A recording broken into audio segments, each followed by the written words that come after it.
ओम नमो भगवते वासुदेवाय नमः। हरे कृष्णा हर हर महादेव।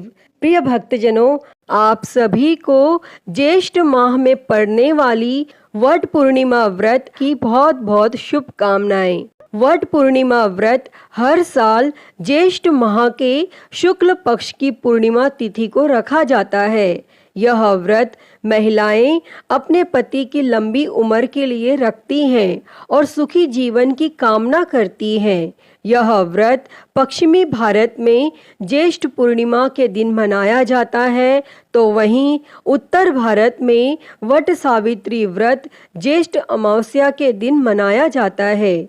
इस दिन बेल के पेड़ और वट वृक्ष की पूजा की जाती है। वट वृक्ष में त्रिदेवों अर्थात कि भगवान ब्रह्मा, भगवान विष्णु और भगवान महेश का वास माना जाता है। इस दिन वट वृक्ष की पूजा करने से तीनों देवता प्रसन्न होते हैं। भक्तों, पूर्णिमा तिथि का हिंदू धर्म में विशेष महत्व है। इसे धनदायक और संतानदायक व्रत माना गया है। जो लोग पूरे विधि विधान से पूर्णिमा का व्रत करते हैं और पूर्णिमा के दिन चंद्रमा को अर्घ्य देते हैं, उन पर भगवान विष्णु और माता लक्ष्मी की विशेष कृपा होती है। यह वट पूर्णिमा व्रत माता सावित्री और उनके पति सत्यवान को समर्पित त्योहार माना जाता है। इस दिन इनकी कथा सुनने का नियम है। जो कोई भी वट सावित्री का व्रत करते हैं, उन्हें माता सावित्री और उनके पति सत्यवान की कथा को पढ़ना अथवा सुनना चाहिए, तो ही यह व्रत पूर्ण माना जाता है। तो आइए अब सुनते हैं विवाहित महिलाओं के बीच अत्यधिक प्रचलित वट सावित्री व्रत की कथा। उससे पहले आप सभी प्रेम से बोलिए श्री लक्ष्मीपति नारायण भगवान की जय, उमापति महादेव की जय, धर्मराज जी की जय। भद्र देश के एक राजा थे जिनका नाम अश्वपति था।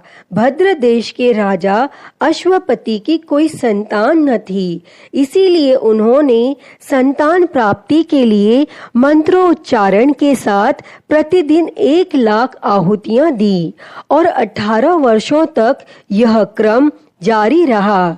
इसके बाद सावित्री देवी ने प्रकट होकर वर दिया कि हे राजन, तुझे एक तेजस्वी कन्या पैदा होगी। और माता सावित्री देवी की कृपा से जन्म लेने के कारण से कन्या का नाम सावित्री रखा गया और वह कन्या बड़ी होकर बेहद रूपवान हुई। तब योग्य वर न मिलने की वजह से सावित्री के पिता दुखी थे। उन्होंने कन्या को स्वयं वर तलाशने भेजा। तब सावित्री तपोवन में भटकने लगी और वहाँ साल्व देश के राजा द्युम्नसेन रहते थे, क्योंकि उनका राज्य किसी ने छीन लिया था।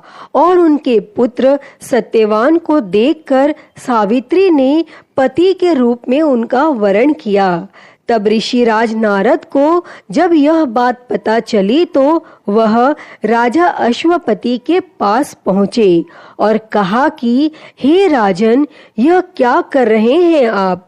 सत्यवान गुणवान है, धर्मात्मा है और बलवान भी है, पर उसकी आयु बहुत छोटी है। वह अल्प आयु है। 1 वर्ष के बाद ही उसकी मृत्यु हो जाएगी। फिर ऋषिराज नारद की यह बात सुनकर राजा अश्वपति घोर चिंता में डूब गए। जब सावित्री ने उनसे कारण पूछा तो राजा ने कहा, हे पुत्री, तुमने जिस वर को अपने वर के रूप में चुना है वह अल्पायु है। तुम्हें किसी और को अपना जीवन साथी बनाना चाहिए। तब इस पर सावित्री ने कहा कि पिताजी, आर्य कन्याएं अपने पति का एक बार ही वरण करती हैं। राजा एक बार ही आज्ञा देता है और पंडित एक बार ही प्रतिज्ञा करते हैं और कन्यादान भी एक ही बार किया जाता है। और सावित्री हट करने लगी और बोली, मैं सत्यवान से ही विवाह करूंगी। तब राजा अश्वपति ने सावित्री का विवाह सत्यवान से कर दिया और सावित्री अपने ससुराल पहुंचते ही सास ससुर की सेवा करने लगी। समय बीतता चला गया और नारद मुनि ने सावित्री को पहले ही सत्यवान की मृत्यु के दिन के बारे में बता दिया था और वह दिन जैसे जैसे करीब आने लगा सावित्री अधीर होने लगी। उन्होंने 3 दिन पहले से ही उपवास शुरू कर दिया। तब नारद मुनि द्वारा कथित निश्चित तिथि पर पितरों का पूजन किया और हर दिन की तरह सत्यवान उस दिन भी लकड़ी काटने जंगल चले गए। तब साथ में सावित्री भी गईं और जंगल में पहुंचकर सत्यवान लकड़ी काटने के लिए एक पेड़ पर चढ़ गए। तभी उसके सिर में तेज दर्द होने लगा और दर्द से व्याकुल सत्यवान पेड़ से नीचे उतर गए। तब सावित्री अपना भविष्य समझ गईं और सत्यवान के सिर को गोद में रखकर सावित्री सत्यवान का सिर सहलाने लगी। तभी वहां यमराज आते दिखे और यमराज अपने साथ सत्यवान को ले जाने लगे। सावित्री भी उनके पीछे पीछे चल पड़ी।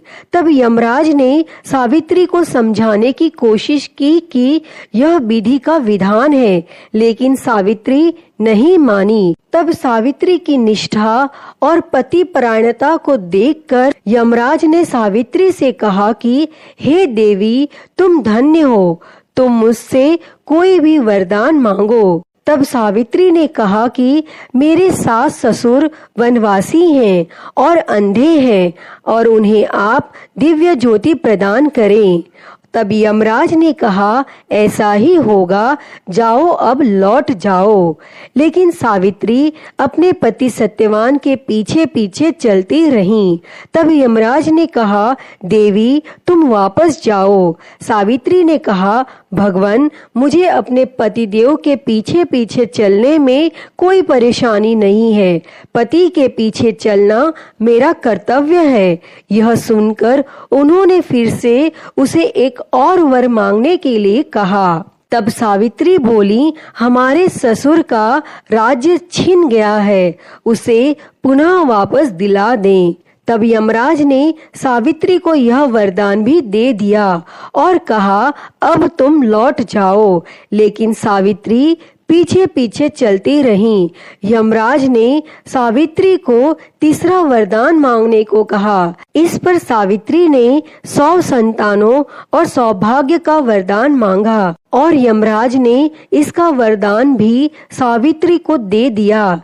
तब सावित्री ने यमराज से कहा कि हे प्रभु, मैं एक पतिव्रता पत्नी हूँ और आपने मुझे पुत्रवती होने का आशीर्वाद दिया है।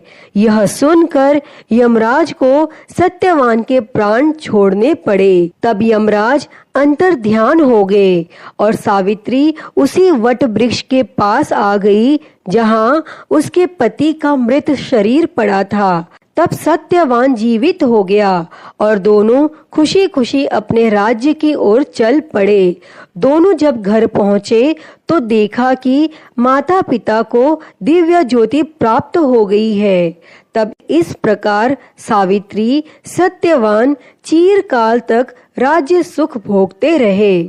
अतः प्रिय भक्तगणों, पतिव्रता सावित्री के अनुरूप ही प्रथम अपने सास ससुर का उचित पूजन करने के साथ ही अन्य विधियों को प्रारंभ करें। और सावित्री व्रत करने तथा इस कथा को सुनने से उपवासक के वैवाहिक जीवन या जीवन साथी की आयु पर किसी प्रकार का कोई संकट आया भी हो तो वह टल जाता है। अतः हे भगवान, जिस प्रकार आपने सावित्री को अखंड सौभाग्य का वरदान दिया, वैसा ही वरदान इस कथा को कहते, सुनते और हुंकारा भरते को देना। तो बोलिए धर्मराज जी की जय। तो प्रिय भक्तगणों, मैं उम्मीद करती हूँ कि आपको यह वट सावित्री व्रत की कथा पसंद आई होगी और अगर वीडियो अच्छी लगे तो इसे लाइक करें, ज़्यादा से ज़्यादा शेयर करें और कमेंट बॉक्स में धर्मराज जी की जय लिखना ना भूलें और महाकाल भक्ति ज्ञान चैनल को सब्सक्राइब कर नोटिफिकेशन बेल को ज़रूर ऑन कर लें। हर हर महादेव। धन्यवाद।